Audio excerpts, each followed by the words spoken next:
Hi, good evening everybody, and welcome to the daily Rambam Shir, 3 chapters per day. Shir number 89, and the rules of Hilchos Issurei from chapter till 6 until 8. First of all, Chodesh Tov to everybody, and since we are marking over here a very special day, must be a connection between the primary subject of the Rambam today and the time period. You don't need to think a lot, because basically, as we have learned yesterday, when a lady is in a state of Tumas Nido or Zovo, the obvious implication that she cannot enter to the Beis HaMikdash. She cannot come in contact in anything that is holy. In that sense, it's clearly all of us, we are right now globally, collectively in a state of Nido and Zovo, that we cannot come. We don't have the contact, or we don't have the ability to have access to the temple and to the holy object. I would like to start with a story that is connected both to the time period that we are right now marking, and as well to the subject that we are covering. The Talmud tells us that in the holiest of holy, in Kodesh HaKodoshim, on top of the Holy Ark, used to be the Kruvim. And any time that Oisin Retzoinoi Shel Mokim, the Jewish people, were satisfying the will of God Almighty, those Kruvim, they were hugging each other, facing each other. At a time that Ein Oisin Retzoinoi Shel Mokim, when they are not doing the God wills, so they were turning the back to each other. Yet, when the enemies have destroyed the temple, and they have done a big mess in the chambers, in the holiest of holy, they took out those Keruvim on top of the ark, and they were actually facing each other. And the Talmud basically implies that though the enemies were using it in order to make mockery and ridicule the Jewish people about that, yet obviously the struggle that many of our great thinkers were struggling, how can we reconcile the fact that on one hand this was the time of the most tragic event of destruction of the temple, and yet the Kruvim were facing each other? And one of the answers that Hasidus presents and elaborate both deeply and widely with a comparison to a teacher. When a teacher is about to introduce to his students a deeper level of understanding, a higher level, so he stops a moment. He stops the flow of information, he stops the flow of communication, and there is a moment of silence. And as deeper and as more meaningful the idea, the longer the silence will be. So basically the entire period of the destruction of the temple, the exile of the Jewish people, and the distance between God Almighty and us in a revealed way in comparison to what it was at the times of our sovereignty of our temple, is compared to this silent period that goes on when the teacher, when the master stops the flow of knowledge and thinks for a while, and sometimes the while takes longer, in order to get deeper and to get higher. Further than this, there is a large attention that is being given to a very interesting halachic concept and the comparison to the time period that we are right now in. There is a rule that we spoke about it many times, that God Almighty follows the instruction He gives to us. And He gives us instruction in the Torah. We should never go and make a mockery and bring destruction to any object that is holy.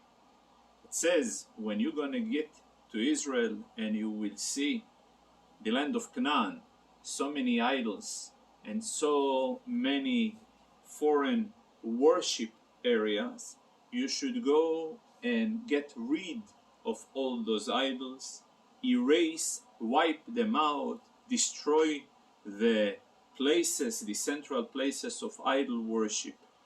Don't do it to the godly items.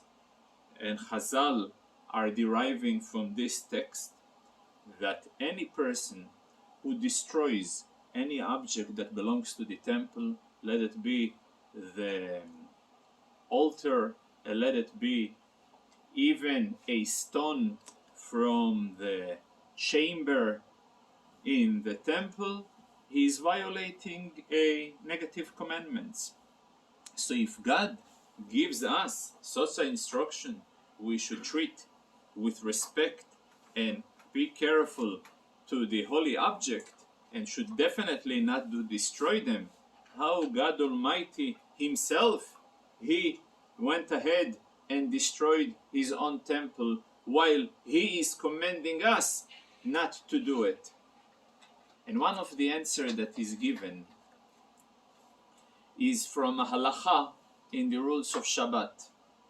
We know that in Shabbat there is a rule that any person who is making a destructive activity, definition of a melacha in Shabbat is to do a constructive, a creating activity. If it is a destructive activity, though it's not allowed, he will be exempt. But there is an exception. If a person goes ahead and he erases a text in order to write on the place of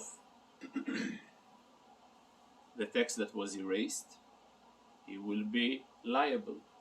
Another example, though as we said destructive activity is exempting a person from any liability on Shabbat, however, if he destroys a house, a building, with the intention to rebuild a better house on the place that he destroyed the previous one, though it is a destructive activity, nevertheless he will be liable, since the destruction is part, integral process of the construction of a superior type of building. So therefore, we see by God Almighty, given the fact that the superiority of the upcoming temple, the third temple, will be way above the quality of the previous temples, so therefore the destruction process is in a sense a constructive process. In fact, there is even a reference to a point that yesterday was raised by Rabbi Noam regarding the mistakes that Moshe and Aaron have done by not speaking to the stone and instead hitting the stone. So one of the obvious questions that Hasidus is covering, and in fact even in the Talmud it's being mentioned, that Moshe Rabbeinu have made a great kindness for the future of Jewish people by him violating the commandments that was given to him by God. What type of service?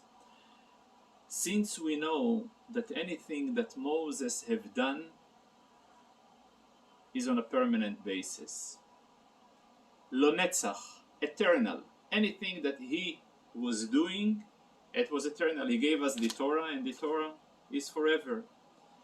If he would enter Israel, the temple that he would be building would also stay forever and would never gonna be destroyed. But then it would be a problem. What problem would it be? So I will stop for a moment and I will introduce a psalm in Tehillim.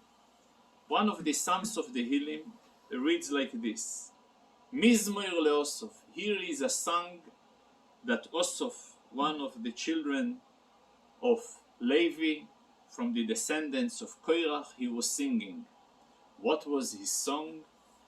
God, nations, foreign nations, came into your property and turned Jerusalem into a rubble. And the Talmud is asking, is it that the contents of those words is not something can be defined as a song? A song is something that expresses a description of a happy event. Here he describes a terrible event, and yet he starts up Mizmor leOsoph, a song to Osoph. What type of a song is it? And the answer is yes, indeed, it is a song. Because if God Almighty would not spill his anger over bricks and stones, not even an ounce of one survivor would be left of the Jewish people. So, in fact, the reason that we as a nation still exist is thanks to the fact that God Almighty was able to spill his wrath and his anger over Eitzim va'avonim, over bricks and stones. So the brick and stone temple is not there any longer, but the internal temple that is in the heart of each and every one of us, and the entire existence and future of the Jewish people, was thanks to the fact that Moshe Rabbeinu was not entering Eretz Yisrael. I'm bringing this in connection to what we spoke yesterday, and this is one of the reasons, out of many others, that were given in connection to what Moshe Rabbeinu has done.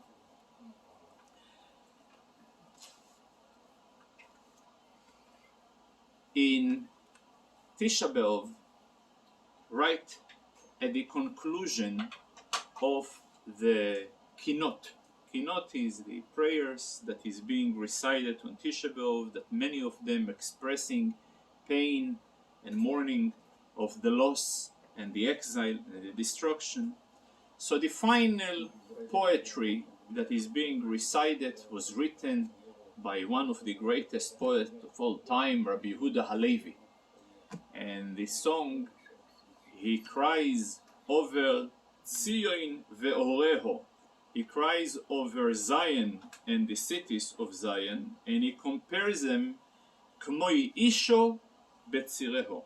He compares it to a lady at the time of the pains of giving birth. And the question, out of all pains we see in this world, the only pain he was able to compare the trouble of Zion and the destruction of the cities of Zion to Isho Betzireo, to a lady at her birth process. So a few explanations were given to it.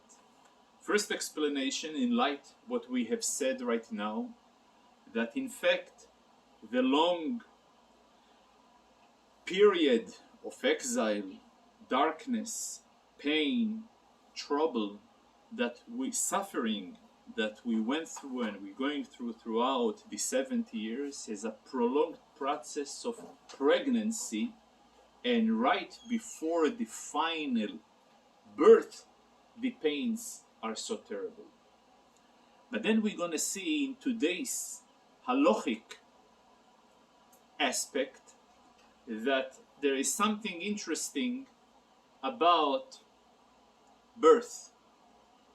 What is so interesting about birth? We have learned yesterday that generally speaking, when blood comes out of the uterus, so generally speaking, it turns the lady into a state of nido or zovo. Today we're going to learn that not necessarily every blood that comes out of the uterus is in fact turning the lady into a state of zovo.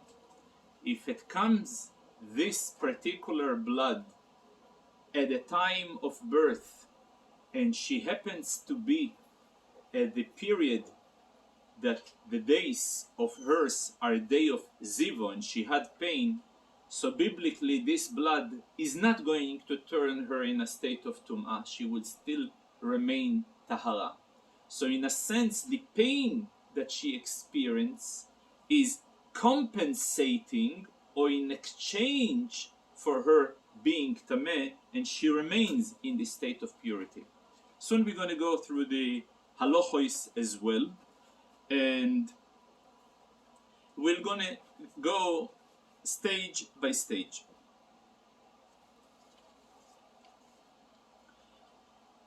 Though that physiologically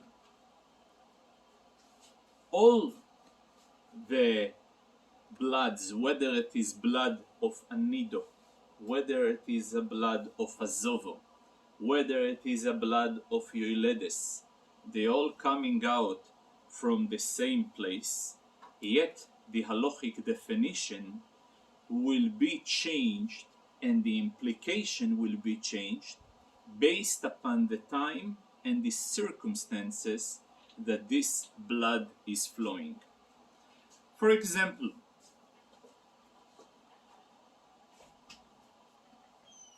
the general menstrual cycle by default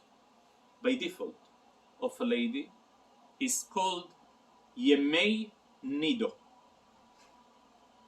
Yemei Nido,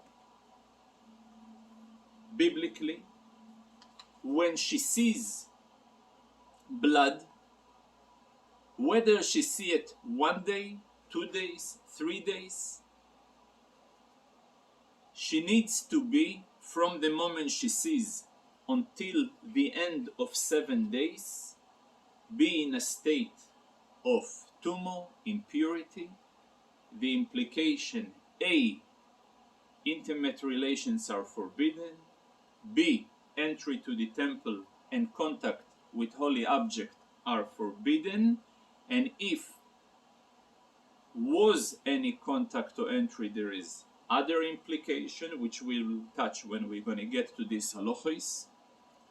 At the end of the 7 days, whether throughout those 7 days entirely she have seen blood non-stop, or she have seen 1, 2, 3, or 4, 5 days, doesn't matter, at the end of 7 days, at night she goes to the mikvah,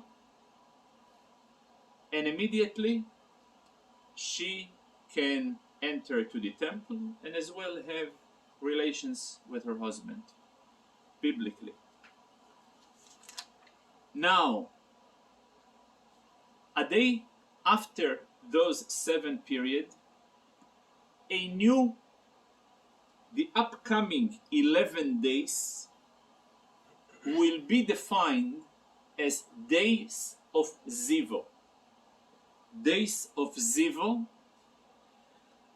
whether she has no blood, will still be defined as days of zivo. Even throughout those 11 days, not even 1 drop of blood was dripping, it will still be considered days of zivo, because those days are qualified, if indeed blood will drip, to be called zivo, zovo, and not nido. Let's say blood flew, blood came out. So depends. If it came out only one day, what she needs to do, the next day, first thing after sunrise, she goes to the mikvah. And she waits a day. She waits till the night. If no blood came out, perfectly, she is allowed to enter to the temple and she is allowed to have relations with her husband, biblically, midoraisa.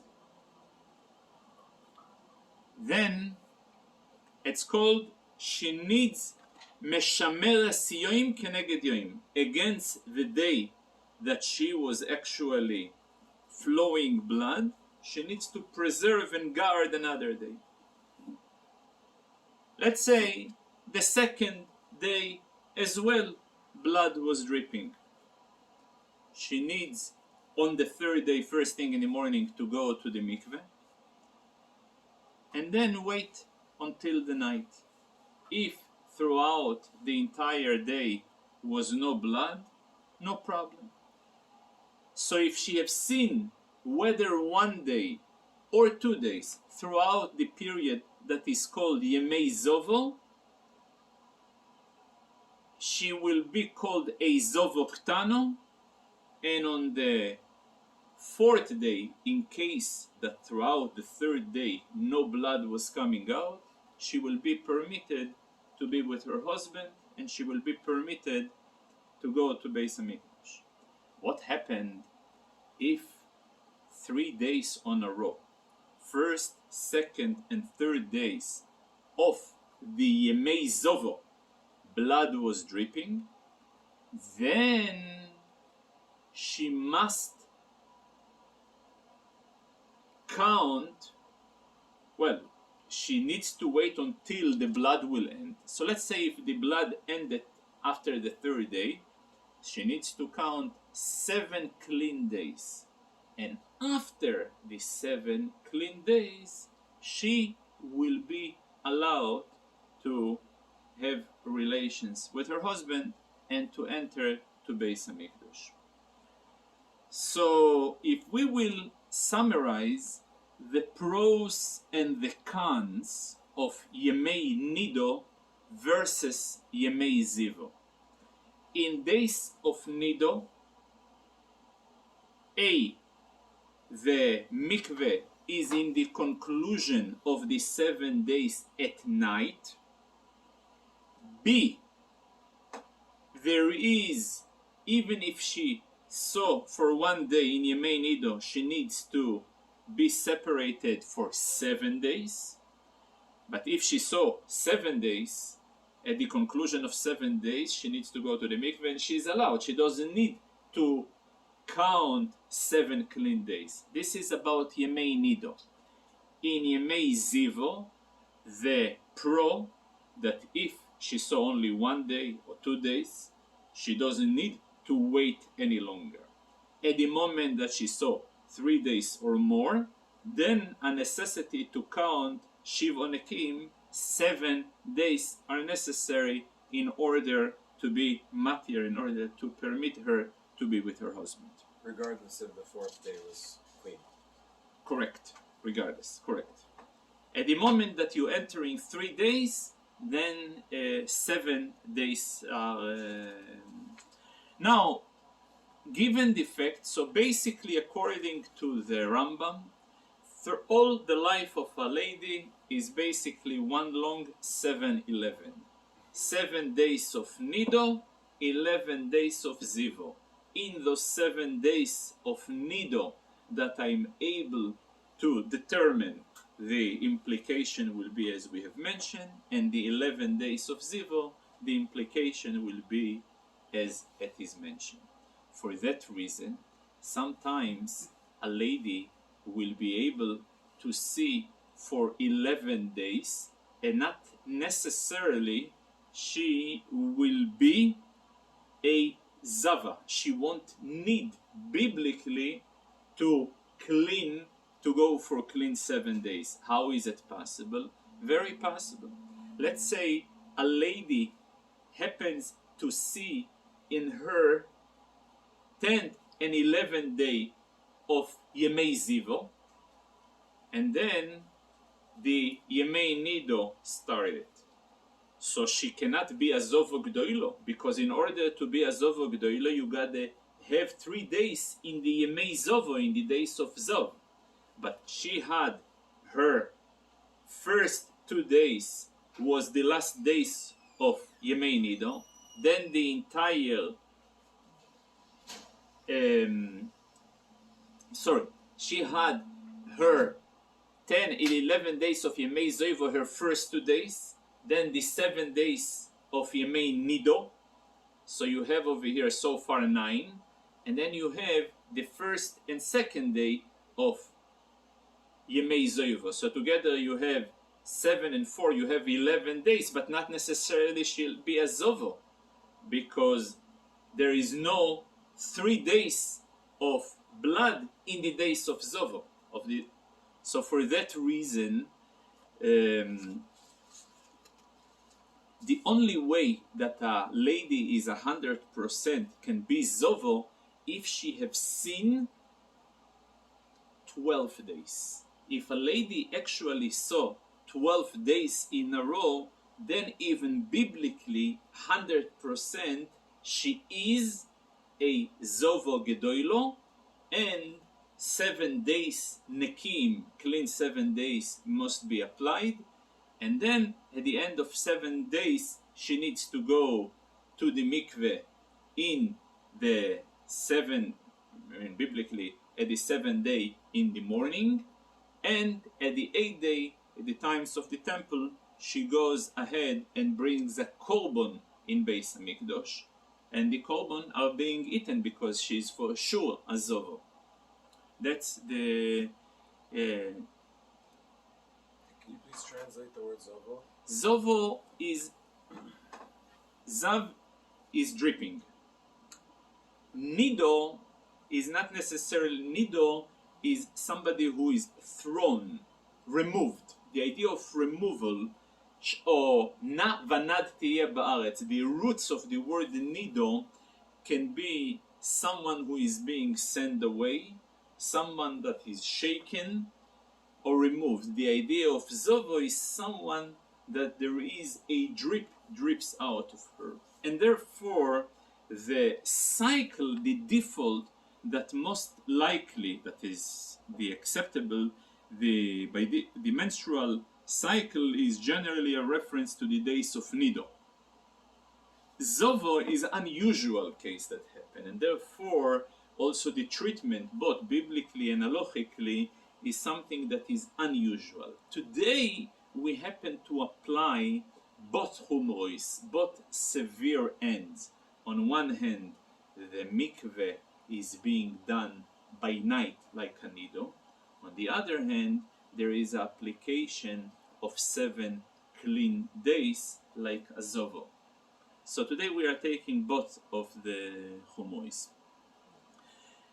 A very interesting aspect that the Rambam deals, that at the end of her menstrual cycle she makes a hefsek tahare, which means she is checking that she is indeed clean, and she needs to check every day throughout the 7 days if she is already clean. However, in case she have checked only the first day and she found clean, and throughout the rest of the 7 days she have not checked, at the 8th day she checked again and she found clean. So though in the middle she was not checking, but nevertheless the presumption that the state of tahara, of cleanliness, was all the time remain and was not interrupted.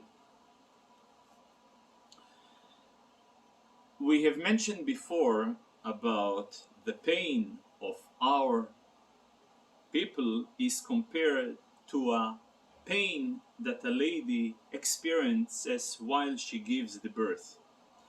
So in the 2nd chapter of today's Rambam, he deals with the state of blood that is being coming out of the uterus before she actually gives birth. And blood Comes not from uterus, from womb. From the womb, yeah, correct. No, from the mokir. But it's the, as far when it comes to the definition of nido, it is nido zovo. So whenever, let's say, the blood comes out, and this is the blood that is being defined as nido or zovo. So depends. If she is in a state of yemei nido, despite the fact that she gave birth, still she will be considered a nido, and only at the time when she gonna be clean, she will be able to go to the mikveh, and she will be tohir lebailo. This is, in other words, I'm defining when she is in a state of nido and she gives birth, she still remains a nido. But let's say if she was in the state of zivo, as we spoke before, in a state of zivo, the halacha is that it depends. If she was actually having uninterrupted pains, and from those pains she gave the birth, so I'm dismissing the fact that she was zivo, and I will view those blood as a non-zivo blood. For what reason? Because it says in the Torah, a lady that blood will drip from her flesh. And Chazal are interpreting the text in the following way. As long as the dripping of the blood is from her flesh without an external cause, only then she is qualified to be called zovo. But since the blood in our case is thanks to an external force, the force of the labor pains, so therefore it is not considered that she gave birth in a state of zivo, and therefore, so the rule will be the following, exactly as it's stated in the Torah. If a lady gives birth to a male, so then 7 days she will be tomei as a result of her birth, and then 33 days, despite the fact that she will see blood, nevertheless this blood will be defined as dmei toihar, the blood of purity. So biblically, even when she is dripping blood after the 7 days of tumo, of giving birth, still this blood will be considered yemei toihar. Today we are not practicing it, but biblically it is okay. And if it was a female, so then 2 weeks she will be contaminated, and after the 2 weeks, for 66 days, whatever blood will flow will be considered as pure blood. That's the ruling as far as giving birth while a lady is in a state. So again,